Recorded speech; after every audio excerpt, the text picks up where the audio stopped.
296 kes baru jangkitan COVID-19 dilaporkan hari ini untuk jumlah keseluruhannya menjadi 148,970. Yang berhormat Datuk Seri Setia Dr. Haji Awang Muhammad Hisham bin Haji Jaafar, Menteri Kesihatan, memaklumkan petang tadi pada sidang media situasi terkini jangkitan COVID-19 di Dewan Al-Afiah Kementerian Kesihatan. Sebanyak 296 kes baru telah dilaporkan, iaitu 295 kes hasil ujian ART dan 1 kes adalah hasil dari 162 ujian makmal RT-PCR yang telah dilakukan dalam masa 24 jam yang lalu. Oleh itu, jumlah keseluruhan kes yang dilaporkan di negara Brunei Darussalam setakat ini ialah 148,970 kes. Statistik harian COVID-19 yang lain adalah seperti berikut. Tidak ada kes yang dikategorikan dalam kategori 5, yakni mereka yang memerlukan rawatan di unit rawatan intensif ataupun ICU. Manakala 1 kes sedang berada di kategori 4, yakni mereka yang memerlukan bantuan oksigen dan di bawah pemantauan rapi. Sebanyak 210 kes telah disahkan sembuh, yang membawa jumlah kes yang sembuh kepada 147,064 kes. Jumlah kes aktif pula ialah sebanyak 1,683 kes. Iaitu 5 kes sedang dirawat di hospital, manakala 1,678 kes sedang menjalani pengasingan diri di rumah. Oleh kerana semua pusat vaksinasi tidak beroperasi semalam, statistik terkini program vaksinasi kekal seperti yang dinyatakan dalam sidang media semalam, iaitu 81% untuk kanak-kanak di dalam kumpulan umur 5 hingga 11 tahun yang telah mendapatkan dos pertama vaksinasi COVID-19 dan 48.8% juga yang telah mendapatkan dos kedua. Sementara itu, 70.6% rakyat dan penduduk negara ini telah menerima 3 dos vaksin. Semasa sidang media, Menteri Kesihatan juga menjelaskan tentang penganalisaan gene sequencing yang dijalankan oleh Kementerian Kesihatan. Kementerian Kesihatan terus membuat penganalisaan gene sequencing bagi mengenal pasti jenis varian COVID-19 yang dikesan di negara ini, walaupun dalam situasi sekarang di mana kes-kes harian telah pun menurun.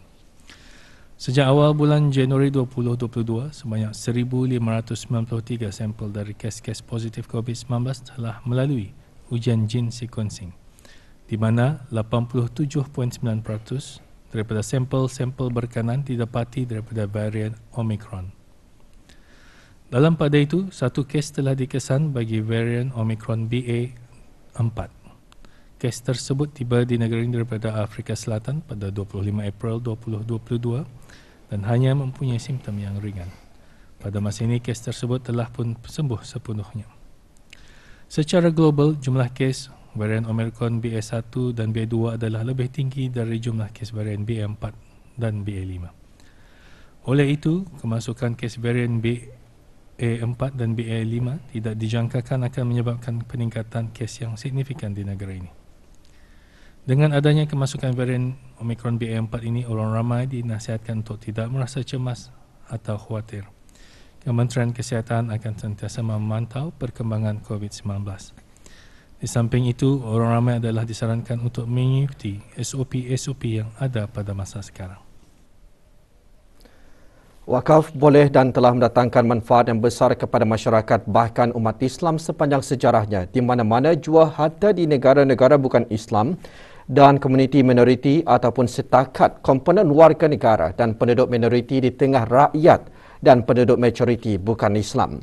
Menteri Hal Ehwal Agama menjelaskan perkara itu pada Majlis Perasmian Persidangan Wakaf Antarabangsa bersempena Brunei Mid-Year Conference and Exhibition MYCE 2022 pagi tadi. Menurut Yang Berhormat Pihin Udana Khatib Datuk Paduka Seri Setia Ustaz Haji Awang Badarudin bin Pengarah Datuk Paduka Haji Awang Osman, zakat wajib dibayar dan dikutip pada waktu-waktu tertentu menurut halnya dan pada kadar tertentu menurut jumlahnya serta menurut jenis-jenisnya. Perlu juga diingat, dihargakan. Kita mengingat dan menghargakan betapa pelaksanaan wakaf sejauh ini, apapun pelaksanaannya ataupun pengurusannya, masih konvensional atau sebagainya, tapi wakaf patut disebut dan dihargakan, telah menyumbang kepada negara, khasnya mengurangkan belanjawan kerajaan. Dengan adanya sumbangan berupa wakaf daripada orang ramai bagi satu keperluan, maka dengan sendirinya ia tidak memerlukan peruntukan kewangan kerajaan bagi keperluan tersebut. Persidangan dirasmikan bersama oleh Menteri Hal Ehwal Agama Yang Berhormat Prihin Orang Kaya Seri Kerna, Datuk Seri Setia Dr. Haji Awang Abu Bakar bin Haji Apong, Menteri Hal Ehwal Dalam Negeri, dan Yang Berhormat Datuk Seri Setia Awang Haji Ali bin Apong, Menteri Sumber-Sumber Utama dan Pelancongan. Tema persidangan merealisasikan pelaksanaan dan pengurusan wakaf secara komprehensif.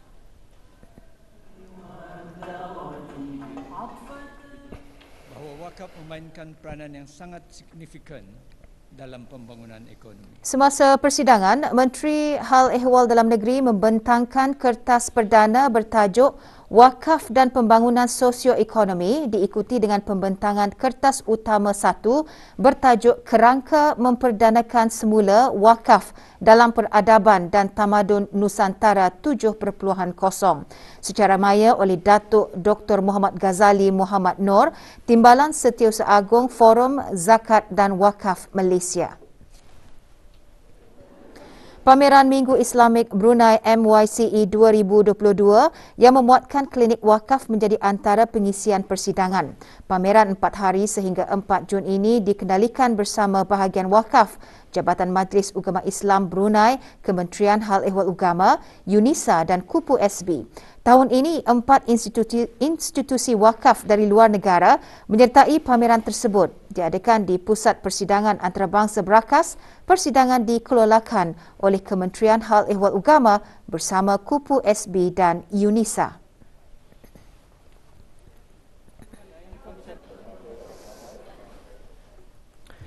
Persidangan wakaf antarabangsa teruskan lagi petang tadi dengan pembentangan 3 kertas kerja utama.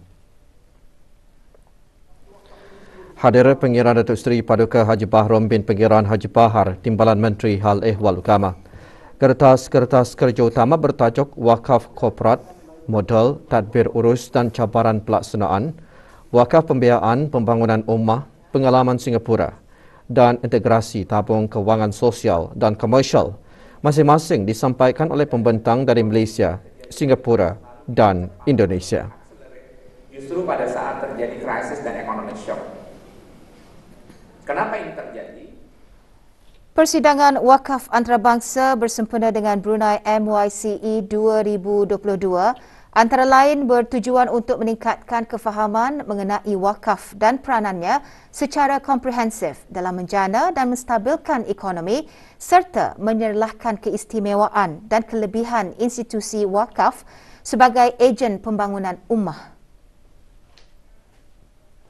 Sebenarnya kita juga menganjurkan persidangan ini sebenarnya ialah untuk kita memberikan lagi kefahaman yang meluas kepada masyarakat supaya masyarakat akan lebih aktif ataupun proaktif dalam melibatkan diri dalam wakaf ini. Kerana wakaf ini tidaklah semestinya kita memerlukan aset yang besar ataupun mempunyai harta yang begitu banyak. Namun sesiapa juga boleh berwakaf sebenarnya. Apatah lagi, lebih-lebih lagi kepada orang yang mempunyai kemampuan yang lebih. Kerjasama dalam bidang kesihatan, pencegahan dan promosi kesihatan terus diperkukuhkan di negara ini. Butiran mengenainya menyusul selepas ini.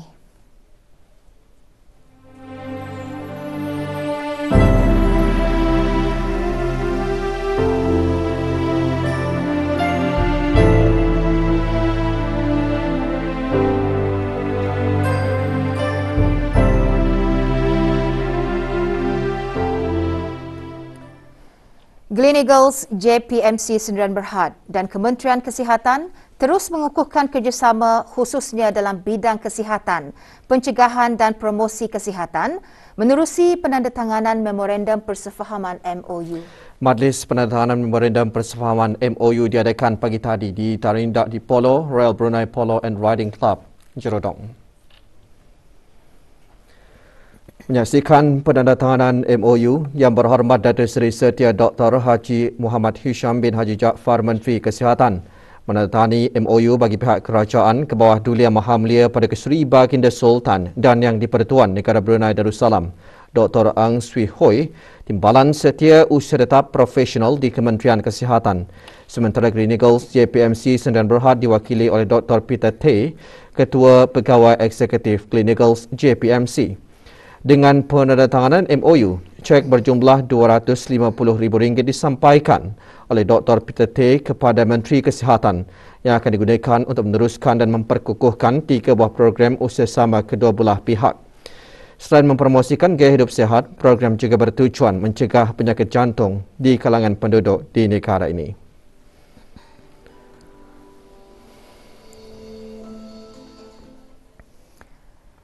Kedutaan Diraja Thailand pagi tadi menganjurkan aktiviti Good Deeds from the Heart sempena meraikan hari ulang tahun kelahiran Pemaisuri Sutida Bajrasuda Bima Lalakshana pada 3 Jun 2022. Acara berlangsung di Pusat Ehsan Al-Amirah Al-Hajjah Mariam, Bengkurong.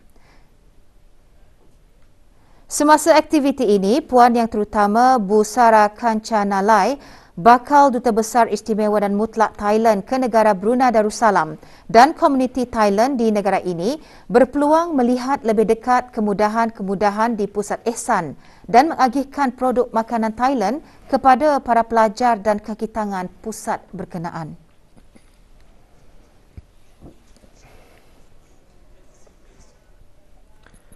Aspek bahasa, perbincangan dan dapatan kajian bandingan terhadap keberdayaan bangsa dan bahasa di 4 buah negara iaitu Brunei Darussalam, Indonesia, Malaysia dan Singapura. Antara topik yang dibentangkan semasa siri Kongres Antarabangsa Bahasa, Sastra dan Budaya Melayu sempena Bulan Bahasa KABSBM. Siri pembentangan kali ke-17 itu diadakan pagi tadi secara maya dan dianjurkan oleh Dewan Bahasa dan Pustaka Brunei melalui bahagian pembinaan dan pengembangan bahasa.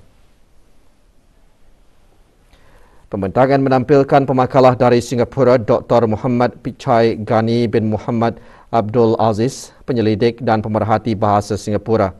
Antara 134 orang yang menyertainya, Awang Suib bin Haji Abdul Wahab, pemangku pengarah Dewan Bahasa dan Pustaka dan para peserta luar negara. Dilaksanakan secara bersiri mulai 16 Mac hingga 22 Jun 2022 dengan pembentangan kertas kerja 2 kali seminggu, antara lain Kongres Bermatlamat menggabungkan para pakar bahasa, sastra dan budaya di peringkat antarabangsa dan tanah air.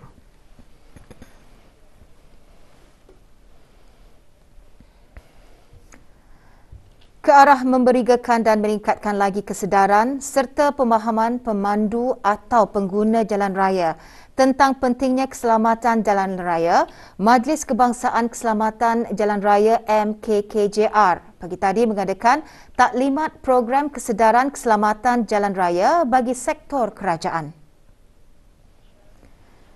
Taklimat disampaikan oleh Awang Haji Muhammad Syafian bin Yandol, penolong pengarah pengangkutan darat dari Urusetia Ehwal Majlis Kebangsaan Keselamatan Jalan Raya.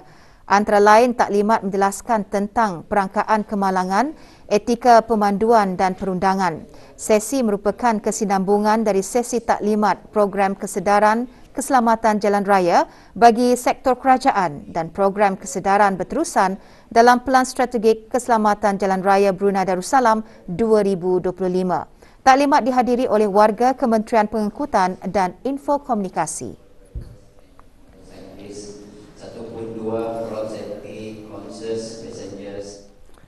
Seramai 14 anak damit dilahirkan pada hari ulang tahun Angkatan Bersenjata di Raja Brunei ABDB yang ke-61 kemarin. Di Hospital Raja Isteri Pengiran Anak Saleha pagi tadi, diadakan majlis penyampaian cenderawasih bagi menyambut kelahiran anak-anak damit pada setiap 31 Mei sempena hari ulang tahun ABDB. Penyampaian cenderawasih disempurnakan oleh Datin Umi Syafinah binti Haji Zaini, isteri kepada pemerintah ABDB. 8 anak damit dilahirkan di Hospital Raja Isteri Pengiran Anak Saleha dan 6 anak damit di Hospital Suri Sri Begawan Kuala Bait. Setiap anak damit menerima cenderawasih sumbangan daripada ABDB, Badan Kebajikan Isteri-Isteri ABDB Bakti, Koperasi ABDB Kowira dan Royal Brunei Technical Services RBTS.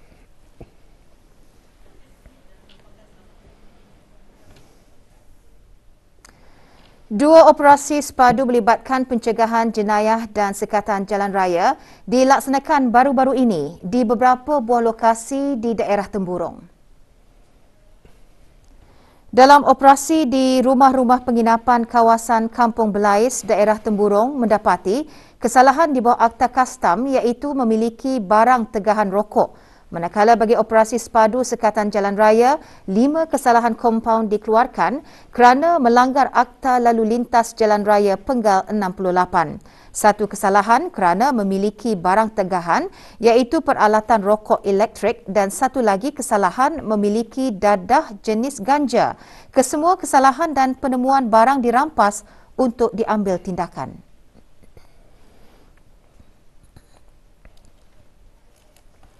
Seorang pekerja asing yang dilaporkan lari dari majikan berjadi tahan semasa operasi tumpas Jabatan Imigresen bahagian penguatkuasa pendaftaran kebangsaan undang-undang. Semasa pemeriksaan di sebuah rumah persendirian di Mukim Tutong, pekerja asing tersebut gagal mengemukakan sebarang dokumen yang sah. Dia dibawa ke jabatan berkenaan untuk siasatan dan tindakan lanjut di bawah bab 55-4-A-B-C Akta Imigresen Penggal 17.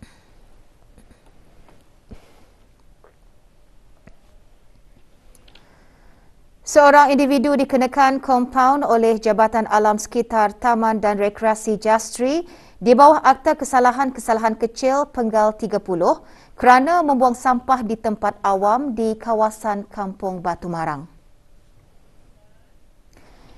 Rino Sofian bin Tajuddin diberi tempoh 7 hari untuk menjelaskan denda RM300.